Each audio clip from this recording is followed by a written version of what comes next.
I just want to document this feeling that I have. And this happens, I think, more so with a long term research career. I think people that are just getting into it don't really understand this feeling that you get. And this feeling is I'm picking up something that I've been working on for a decade. And it's been rejected several times at various different journals. And every time that I pick this thing up, I'm at a point right now, I literally feel like I want to vomit. I literally have this feeling where what is the point of actually working on this thing? This is so stupid. This makes no sense for why I'd actually picked this thing up. There's no value for me actually working on this thing. And all of these feelings are contrasted with if I switch to something else, I have to start this process all over again. I have to go through all of this because it's a new thing that is happening. And I've learned a whole bunch of stuff along the way. And I always think, hey, I'm actually reading into or getting the information from the market. I keep getting different feedback from the review process. What we do is we send our papers to review, and they inevitably, the chance of getting a paper accepted in almost all of our major journals is not very good. It is less than 10%, probably much less than that. So inevitably it gets rejected. Inevitably it gets sent after that to somebody else and to another set of reviewers after I've worked on it and processed this thing. And every time I have the same feeling of nauseousness. I can't stand to look at this thing that I've worked on many times before. It's gone through so many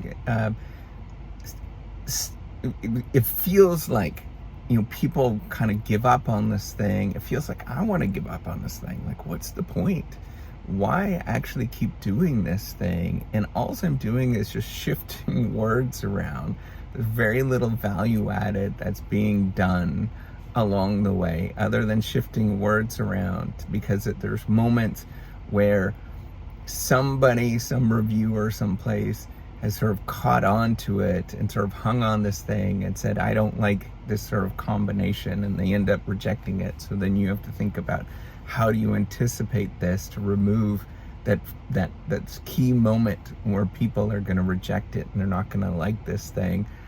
And it feels absolutely like you want to vomit every time you look at this thing.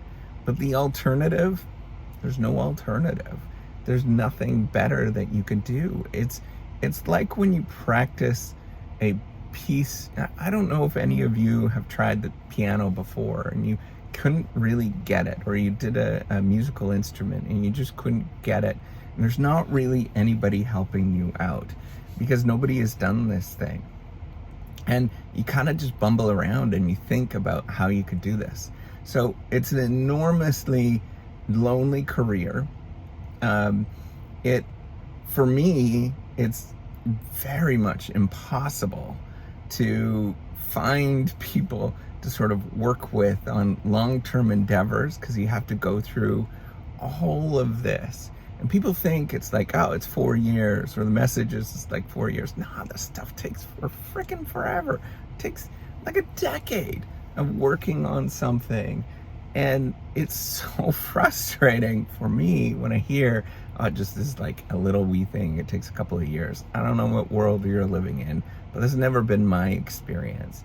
It's almost always this long-term endeavor where you pick things up, you work at it, you work at it, you work at it. I do strongly believe that there are what are called Matthew effects. And so what are these Matthew effects? Is where if you already have resources, you get through the process that much more because you get the benefit of the doubt, or because of your position, or the school that you're at, or any of this kind of stuff. I strongly believe in those things because it's a social process. No matter what we want to believe, science is a social process. And if you were to remove all of those factors, yeah, you know what, our chance of getting through is probably going to be equal, but our chance, if you account for those factors and you add them all up, right, you compound all those different factors, you'll see massive differences in the ability to get through in the scientific world. That's essentially, whether you call it unfair or fair, maybe it's fair because of merit or whatever, the end result is the same thing. It's this process where it's extremely lonely, it's extremely aggravating, and the more you do it, the more you want to vomit every single time. And I know that is like a depressing scenario, but I was thinking about other things that are like this and other contexts that are like this. So imagine you're selling a something, right? You're in sales and you're thinking about a way to sell this thing, but you can't figure out how to sell this thing. You keep sort of changing things or thinking about what's the language and trying to figure it out. And, you know, you're constantly iterating and it's just a baffling affair. And I think that is what it means to do research, is there's not a right answer.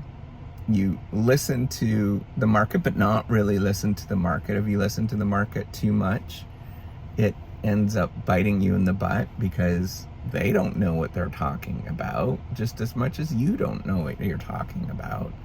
And so you have to figure out what is that combination. And I ultimately, if you talk to most people that are in this game and that have done it long enough, I think you get two perspectives. One is that it's a skill that you learn. Another perspective, it's all luck. It's all just random chance. I think I focus on the latter. I do believe that there is a substantial amount of luck that's involved that drives the process. And unfortunately, you have to figure out how to make it work for you. I don't know what that is yet, other than me being open, telling you all of this, and documenting all of these feelings, what I go through, so that you know and you understand what you are going to experience some point in the future if you get into this career. So I'm gonna go and vomit.